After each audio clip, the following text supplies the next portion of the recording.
Hello and welcome to Off Chain. My name is Jimmy Song and today is November 21st, 2017. We have a special treat. I am going to present to a bunch of law students at Pepperdine University, and they're going to ask me questions and we'll see what happens. All right, so without further ado, yeah, here are the law students. Say hi, guys. All right. So, what questions? I guess I could talk a little bit about Bitcoin, but do you want to just get straight into Q&A? Well, I think for them, like one of the biggest things that they want to sort of understand is they want to understand what is cryptocurrency, right? So, what exactly are what's this fake internet money people keep talking about, right? So that's the main thing. That's what they want to hear about. Okay, yeah. So Bitcoin is a distributed ledger, and you can sort of think about it like you have a ledger at your bank, right? Like when you deposit $50, they don't actually take your $50 in cash and put it into some vault that's got your name on it. What they do is they keep a ledger of all of the different accounts that there are, and if I write someone a check, they debit from my account and credit the other account. They don't actually physically take money from a vault that's labeled Jimmy and put it into somebody else's account. That's not how it works. If you think about the Bitcoin blockchain, that's essentially what it's doing on a global scale. There's sort of like accounts for how you can have as many accounts as you want, and you transfer from one account to another using something called transactions. And it turns out that this ends up being a really excellent sound money and it's cryptographically sealed. So if I sign over some amount of money, Bitcoins to another person, well, that is cryptographically provable, and it's sort of done on a permanent basis, and it's recorded by everybody. Like everyone shares the same ledger. So that's kind of what Bitcoin is. Everyone has the same copy of the ledger. It's sealed by something called proof of work, which we can get into. But essentially, it's one giant ledger that every single person around the world has access to, and they can look up balances of any account that they want. Does that make sense? Yeah. Okay, great. What else would you like me to talk about? Any questions about any of what I said?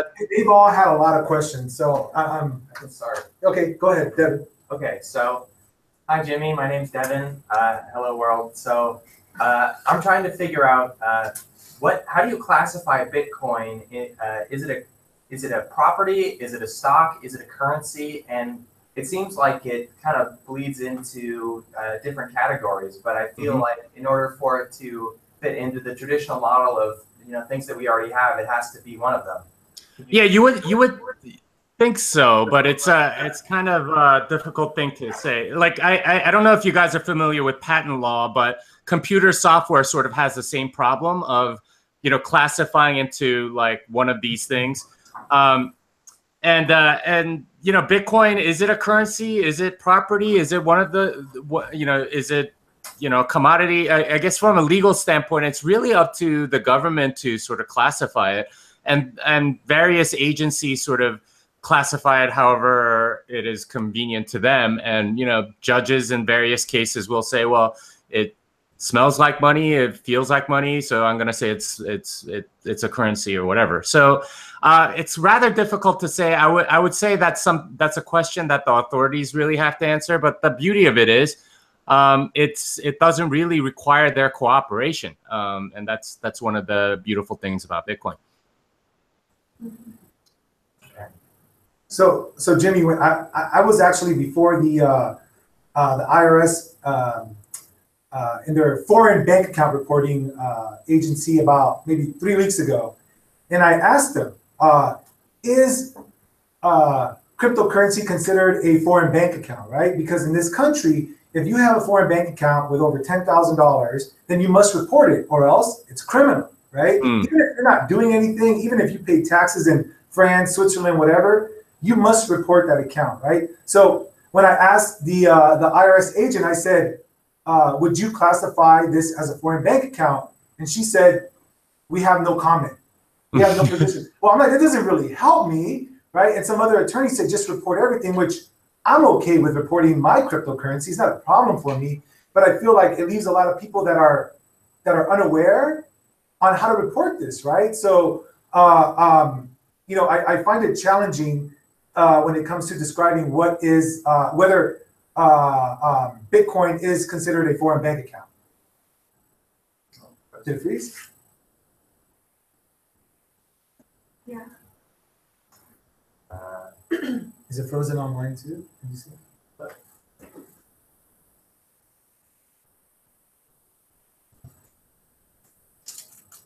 You guys are online. I probably it probably would not, because it's actually a bearer instrument. And Bitcoin is very much the same way. It's a bearer instrument. If you control the private keys, you control that Bitcoin. And so it's not really a I don't Jimmy, think that we missed a little bit of it. We couldn't hear you. Okay. So after I was done speaking, I couldn't hear it. We couldn't hear anything for a minute. Oh, okay. All right. Let me try saying that again. So if you had a bar of gold in your house and you know, like it was worth more than $10,000, would that be considered a foreign bank account? And I would say probably not. And Bitcoin is very much the same way. It's a bearer instrument. There's no third party taking custody of your stuff. And that's kind of what a foreign bank I think needs to do in order to classify as such. I think one of the arguments they made, and I could be mistaken, is where is the blockchain? Yeah, where is it? I don't know personally, right? I'm like, where is it? Anyone can have a copy. That's the thing. Like, if you have a computer with about 200 gigabytes of hard drive space, then you can have it as much as anybody else in the world, and that's very easy to set up if you know if you download the software. So, in a way, it's it's not really that the ledger itself is somewhere. But the possession of the keys is what gives you the right to transfer. Sure. So I imagine that would be the main thing. Oh, that's interesting. That's really, and my opinion on this is that the government, at least our government in the United States, doesn't want to give a position either way, because either way it creates rules, right? If it's bad, there's rules. If it's good, there's rules. And then Bitcoin skyrockets, right? Because now there's rules in the game, at least in this country, right? So I think the government is just, they keep saying we're keeping an eye on it, but they've been keeping an eye for quite some time, So then what do they do? So. Yeah. So I mean, a lot of the IRS, I agree with you that sort of removing uncertainty from a regulatory standpoint would definitely be good for Bitcoin. In that sense, more people would be emboldened to go and buy it. Sure. But that said, like part of that ambiguity is there probably because they really don't know very much about it. Education about Bitcoin is, I mean, how many IRS agents do you know that know anything about it? I mean, they probably don't know very much about how it works or what it is, and it's a big education issue. Sure. That needs to be tackled first. Yeah, when I go before agents, I just ask them, have you dealt in cryptocurrency? They're like, the internet money, fake internet money. That's literally like jokes they make, like, oh, okay. Just asking. Yeah. Do you have any other questions with the foreign bank account, the stuff you were looking at?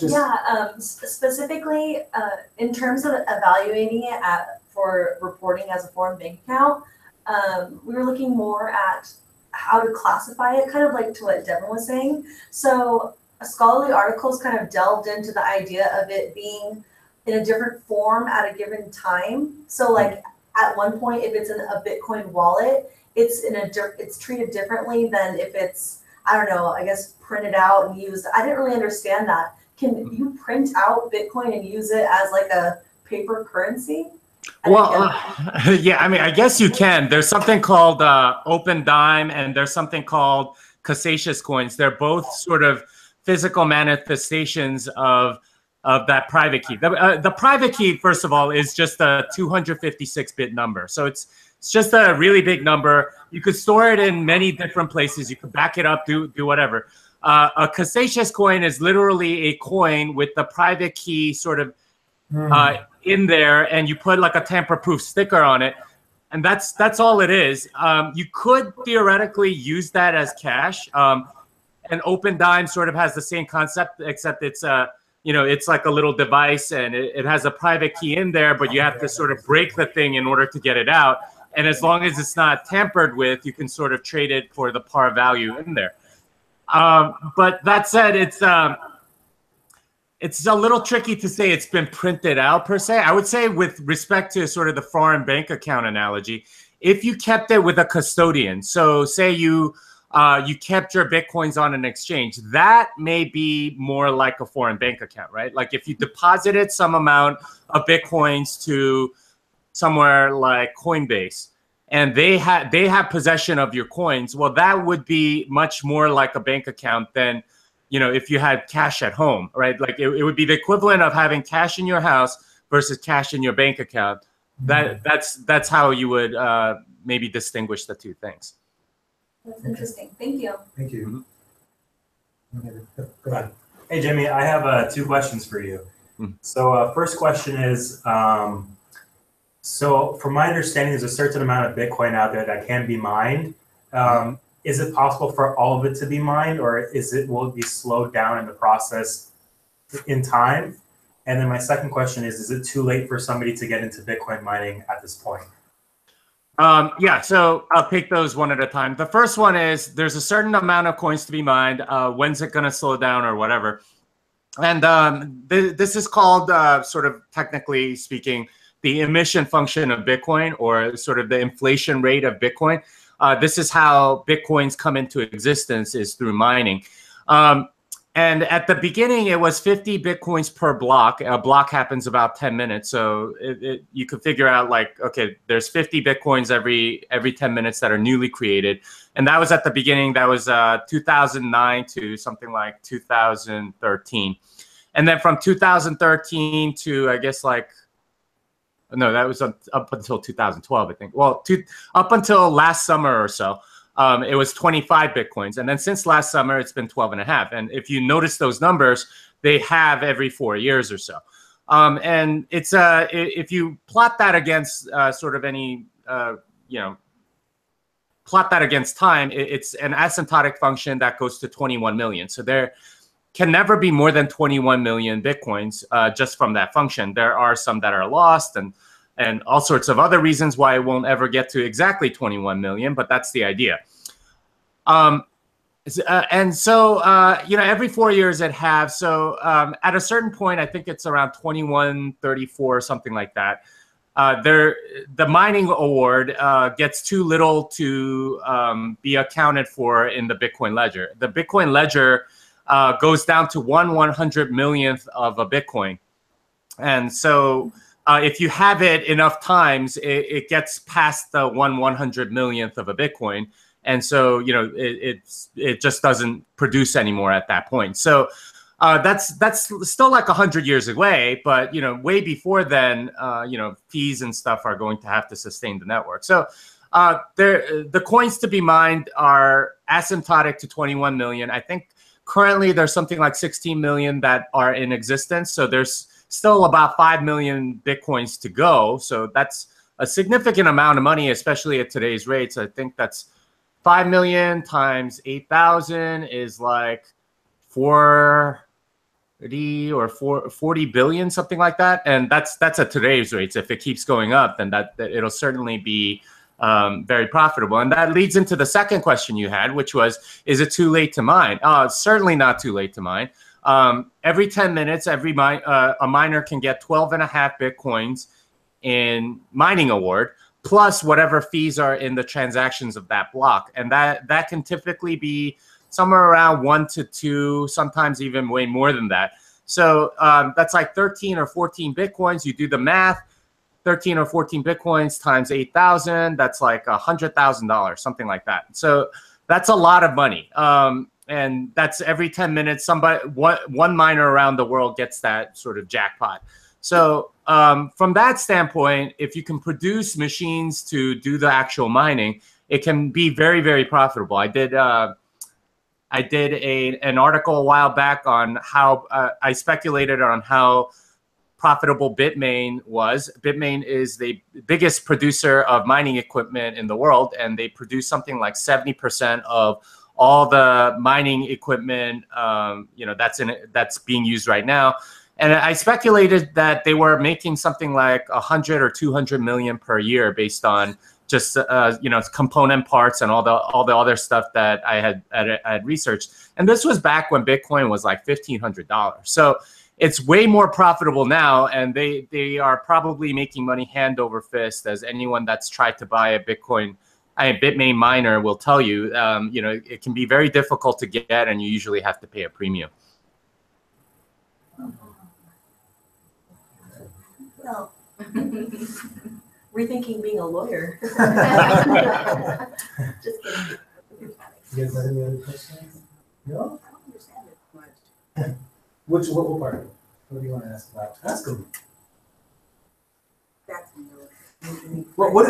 How'd you get into Bitcoin? That was the question they had earlier. Okay, well, how'd you get into cryptocurrency? Well, I'm a tech guy. I'm a programmer, and I've been one for the last 20 years. So about 6 years ago, I read about it just sort of on a geeky tech website called Slashdot. And it reported that Bitcoin had broken like $1. And I was like, what is this thing? And I looked into it, and I sort of thought, okay, this is interesting. And I was going to do something with it, but I never ended up doing it.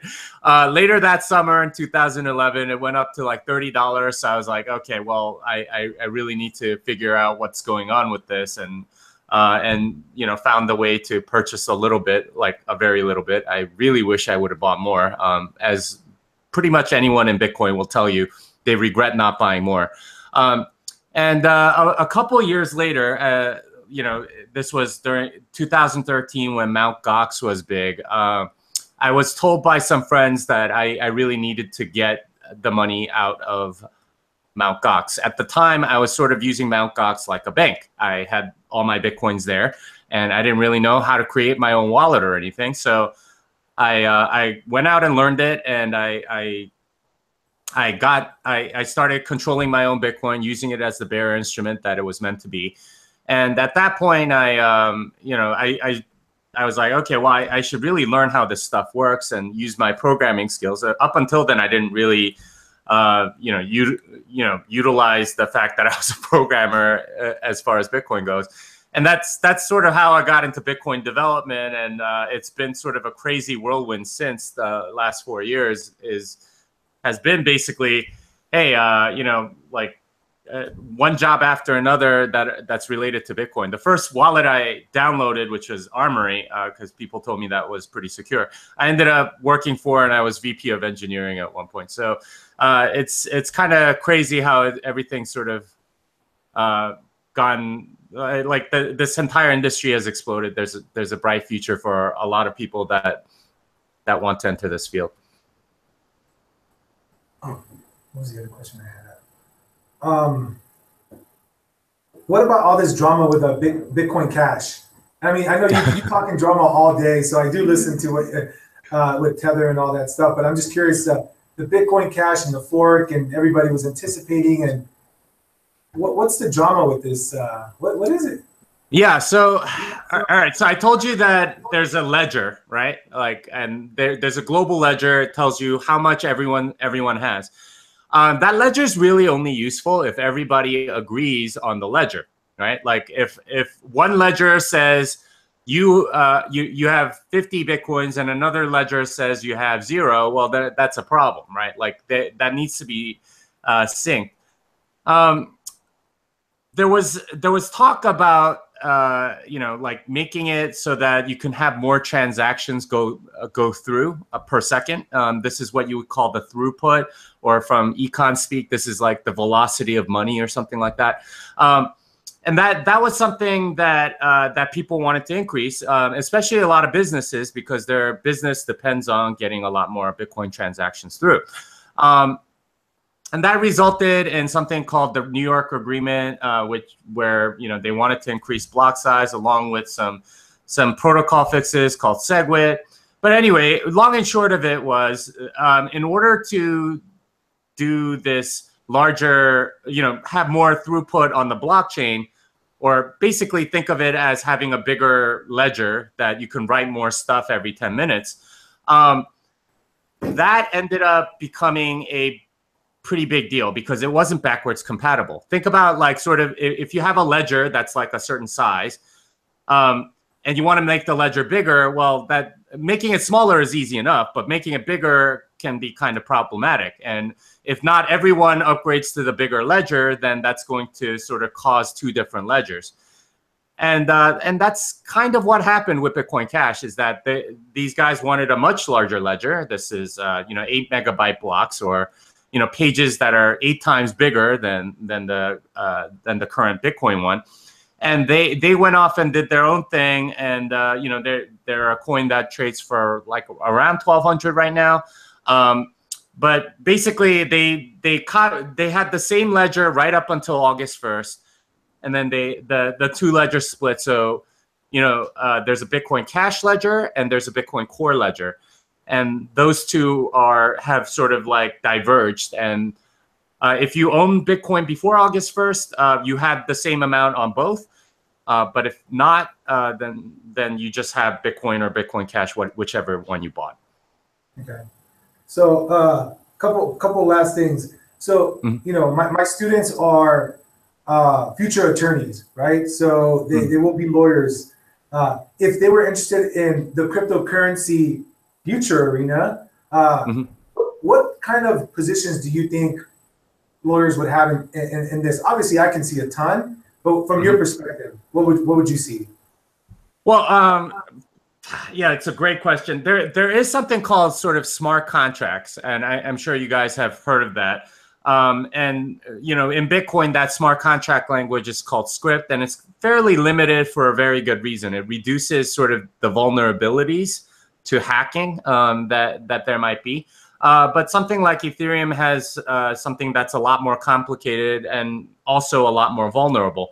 But the thought is that if you can sort of program contracts in, saying, okay, well, if this event happens, then you get the money. If this other event happens, then this other party gets the money. Something like that. That may be something that lawyers may have to do in the future, is sort of program these things, or maybe they use software that will make these automatically. But that's sort of a future that we can see in this arena, because programs sort of automatically execute these things. It will be up to the lawyers to sort of review it and make sure that they are legally compliant and things like that. I don't know if you know about Marco Santori, but he's a guy that's sort of made a name for himself in the cryptocurrency space as a result of being, combining law and cryptocurrency. He's sort of become the go-to guy for any Silicon Valley startup that wants to do something in Bitcoin. They always go to him. He started an initiative called SAFT, and this is related to ICOs and stuff like that. But that's another arena that you guys may be interested in. But yeah, I mean, regarding initial offering. Yeah, ICO is initial coin offering. Yeah, so there's going to be a lot of regulation around this stuff. There already is, and sort of almost every Bitcoin startup has to hire a lawyer very early because they don't know what they have very little guidance. What do we do, guys? Like, we're handling money. There are all sorts of laws that you have to go through. Hopefully, a lot of them sort of become less burdensome over time as some of the issues around crypto get clarified, especially with respect to taxes, right? Like, how do you treat something like Bitcoin Cash, right? If you held Bitcoin before August 1st and you suddenly got Bitcoin Cash, is that like income? Is that capital gains? What is that? Like, how do you what do you tell the IRS? And like, some people might not even be aware that they got Bitcoin Cash. That's the fascinating part, is that you may not even have access to it at the moment. But I was explaining to my students, you got to pay tax on that money, really, whether you want to or not. Yeah, and actually, like one of the people that took my seminars, he's an accountant and he's a CPA. He's been asking these questions, and he's like, well, what is it exactly? And he's had to go and learn the code. He took the class from me so he can learn exactly what Bitcoin is, that he could give good guidance. He actually, I think, is about to publish an article about this exact situation with a hard fork. Well, when do you actually take possession of it? And his argument is when you first move it, or when you first show that you have possession of it, that's when it's a taxable event, not when the actual split happens, because that's essentially controllable by a third party. Sure. And you know, there's something a little bit weird about a third party being able to like sort of dictate whether or not you've made income or not without your permission. Sure. Yeah.